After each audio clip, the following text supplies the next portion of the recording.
Top more US based ఈ learning platform. మీరు కూడా స్లాట్ బుక్ చేసుకోవాలంటే ఈ నెంబర్కి కాల్ చేయండి.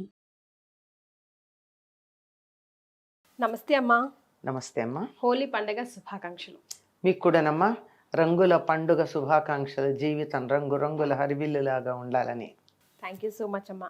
అలాగే సుమన్ టీవీ ప్రేక్షకులందరికీ కూడా హోలీ పండుగ శుభాకాంక్షలు. హోలీ పండుగ అంటే 2 రోజుల పండుగ కదమ్మా. అంటే మనం హోలీకా లైక్ కాముడిని కాలుస్తాము, నెక్స్ట్ డే హోలీ పండుగ జరుపుకుంటాం. సో ఈ పండుగ ఒక ప్రాశస్యం గురించి పిల్లలు అడుగుతున్నారు ఈ మధ్య, స్టోరీస్ చాలా ఇంట్రెస్టింగ్గా. మనం ఈ పండుగ ఎందుకు చేసుకుంటాము, దాని వెనకాల కారణం ఏంటి, డూస్ అండ్ డోంట్స్ ఏంటి, అలా తెలుసుకుంటున్నారు ఇంట్రెస్టింగ్గా. వాళ్ళకు కూడా ఈ మధ్యకాలంలో మన సనాతన ధర్మంలో పాటించే కొన్ని విషయాలు తెలుసుకోవాలని, అది స్టోరీ రూపంలో తెలుసుకుంటే వాళ్ళకు కూడా చాలా ఇంట్రెస్టింగ్గా ఉంటుంది కదమ్మా. హోలీ పండుగ రోజున చేయాల్సినవి చేయకూడనివి అసలంటూ పండుగ ఎలా వచ్చింది? దీనికి ఇంకో పేరేంటమ్మా, కాముని పున్నమ, కామదహనము. 2 పేర్లు కదా. కామదహనం. కామదహనం తర్వాత ఈ పూర్ణిమ నాడు పాల్గొన పూర్ణిమ, పాల్గొన మాసంలో వచ్చేటటువంటి పౌర్ణమి ఏదైతే ఉందో ఈనాడు మన్మధుణ్ణి దహించటం జరిగింది. కాముడు అంటే మన్మధుడు.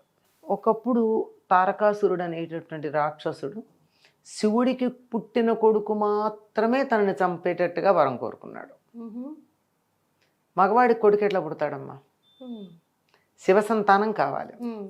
అప్పటికి పరిస్థితి ఏమిటంటే, అప్పటికి సతీదేవి దక్షయజ్ఞంలో శరీరం వదిలి హిమోత్పర్వత ప్రాంతాల్లో హిమవంతుడు కుమార్తెగా జన్మించి ఉంది. భార్య శరీరం వదిలిందని తపస్సు చేసుకోవడానికి వెళ్ళిపోయాడు శివుడు. ఆయన తన కైలాసానికి వెళ్లకుండా హిమవత్పర్వతం దగ్గరే తపస్సు చేసుకుంటున్నాడు. ఇప్పుడు శివుడి కొడుకు మాత్రమే కావాలంటే, పైగా సేనానాయకుడు లేడు వాళ్ళకి, దేవతలకి కావాలి. శివుడి కొడుకు పుడితే అతడు సేనానాయకుడు అవుతాడు అని చెప్పి అతడు కొడుకు కావాలి అంటే తపస్సు భంగం చేయాలి. ఆయనకి తపస్సు భంగం చేయాలి అంటే ఆ తపోభంగం కోసం అని చెప్పి మన్మధుణ్ణి అడిగారు, పొగిడారు, అడిగారు. సరేనన్నాడు. ఆయన వచ్చాడు. ఈ లోపల అక్కడ తపస్సు చేస్తున్నాడు కదా అని చెప్పి పార్వతీదేవిని, అంటే పర్వతరాజుకు పుట్టింది కనుక ఆవిడని పార్వతి అన్నారు, శివుడికి సేవ చేయడానికి పెట్టారు. మన్మధుడు తగిన సమయం చూసుకొని పార్వతీదేవి ఇలా శివుడికి పాదాల దగ్గర పద్మాలు పెడదామని వంగిన సమయం చూసి బాణం వేశాడు. ఆయన మనస్సులో ఒక్క నిమిషం పూర్ణిమ నాటి సముద్రంలాగా చలించింది. నా చలనానికి కారణం ఏమిటని ఇలా చూశాడు.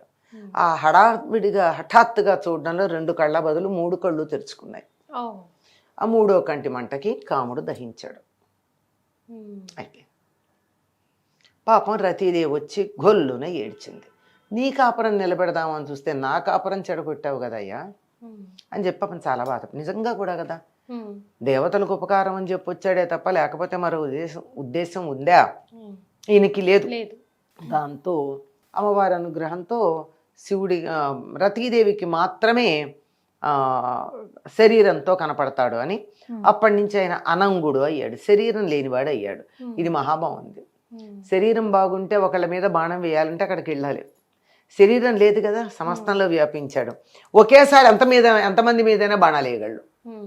అంచేత ఆయన పని ఆయన చేసుకుంటున్నాడు. ఎప్పుడైతే కామదహనం జరిగిందో దాంతోపాటుగా కాముడు అంటే మన్మధుడు భార్యకి మాత్రమే సశరీరంగా కనపడతాడన్నారో అప్పటి నుంచి అది ఒక పండుగగా జరిగింది. ఆనాడు రతీదేవిని తరువాత మన్మధుణ్ణి ఇద్దరిని పూజించే పద్ధతి ఉంది. మనకి ప్రాచీన కావ్యాలలో రతి మన్మధులకి పూజ చేసినట్టుగా, అది కూడా మామిడి చెట్టు కింద చేసినట్టుగా ఒక చిన్న వర్ణనలు ఉన్నాయి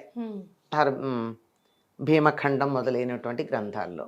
ఇలా ఉన్నాయి కానీ మనకి పెద్దగా తెలుగు వాళ్ళకి దీన్ని ఈ హోలీ పండగ చేసుకునే అలవాటు కాలగర్భంలో కలిసిపోయింది చాలా కాలం. మళ్ళీ ఈ మధ్య ఉత్తర దేశంలో బాగా చేసుకుంటారు కనుక ఉత్తర దక్షిణాల మేలు కలయికలో దీన్ని కూడా మనం చేసుకోవడం మొదలుపెట్టాం. దీనికి హోలీ అనే పేరు ఎందుకు వచ్చింది? హోలిక అనే రాక్షసి వల్ల. దీనికి సంబంధించి హోలిక అంటే దీనికి సంబంధించి 2 కథలు లోకంలో వ్యాప్తిలో ఉన్నాయి. ఒక కథను అనుసరించి హోలిక ఒక రాక్షసి, వివరాలు ఏం తెలియవు. పిల్లల్ని ఎత్తుకుపోతూ ఉండేది. పిల్లల్ని ఎత్తుకుపోయి తింటూ ఉండేది. రాజుగారు ఒక హోలికతో ఒక చిన్న ఒప్పందం చేసుకున్నాడు. రోజుకొకళ్ళని పంపిస్తాను, రోజు అరచేతిలో ప్రాణాలు పెట్టుకుని ఎంతకాలం ఉండగలం, గుప్పెట్లో ప్రాణాలు పెట్టుకుని ఎవరి వంతు వస్తే వాడు పంపిస్తామని. ఒకరోజు ఒక ముసలమ్మ వంతు వచ్చింది తన మనవణ్ణి పంపడానికి. ఆవిడ తనకి ఆ మనవణ్ణి పంపడానికి అంత ఇష్టం లేక ఆ సమీపంలో ఉన్న అడవికి వెళ్ళి ఒక మునిని ప్రార్థించింది, ఆ హోళికని చంపే మార్గం ఏమిటి అంటే ఆయన చెప్పాడు, దానికి తిట్లు పడవు, అది మీ గ్రామంలోకి రాగానే ఎవరికి ఎంత ఓపిక ఉంటే అన్ని తిట్లు తిట్టండి, నీ ఇష్టం. దాంతో అది అలా నీరసపడిపోయి ఆ తిట్లకి అది నశిస్తుంది. ఇది పిల్లల కోసం కదా చేసింది, అందుకని పిల్లలందరూ వాళ్ళు చక్కగా రకరకాల తిట్లన్నీ తిడుతూ ఉండి, ఆ తిడుతూ మరి వాళ్ళకి బలం కావాలిగా తిట్టడానికి, వాళ్ళకు ఏదో ఒక ఎంకరేజ్మెంట్ ఉండాలి.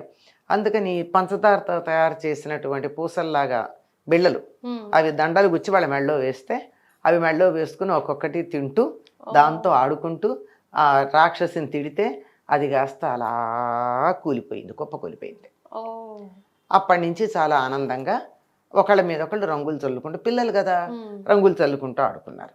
ఇది అందరికీ కూడా పెద్దవాళ్ళు కూడా అదే చల్లడం మొదలుపెట్టింది. దరిదాపుల్లో ఇట్లాంటి కథే బర్మాలో కూడా ఉంది. అది కూడా వాళ్ళు పెద్ద బొమ్మ ఒకటి చేసి పెడతారు రాక్షసుది, అలాగే తిడతారు. తిట్టి అది పడిపోయిన తర్వాత రంగులు చల్లుకుంటూ మిఠాయిలు తింటూ తిరుగుతారు. ఈ రంగులు చల్లుకునే పండుగ అన్ని దేశాల్లోనూ ఉందమ్మా.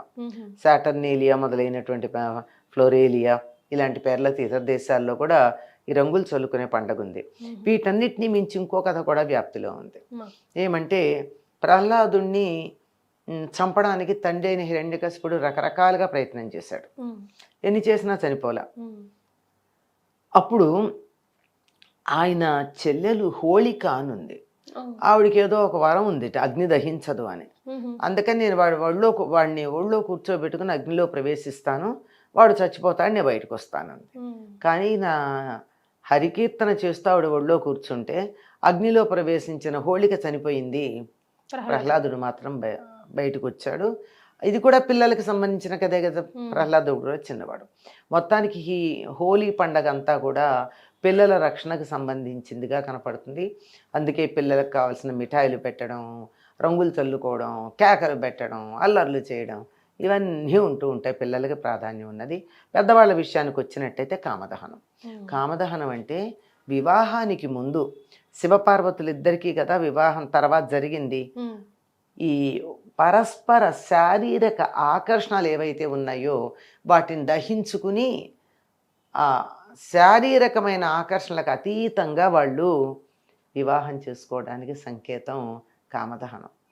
ఉదాహరణకి చాలా అందంగా ఉన్నారని పెళ్లి చేసుకున్నారు, ఏదో కారణంగా అందం లోపించింది కొద్ది రోజుల్లో, అప్పుడు విడిపోతారా? కనుక శరీరం అన్నది పెద్ద లెక్క కాదు. కనుక శరీరం పైన ఉండే ఆకర్షణ పోగొట్టుకోవడానికి కామదహనం సంకేతం. చాలా చక్కగా వివరించారమ్మా, ధన్యవాదాలు.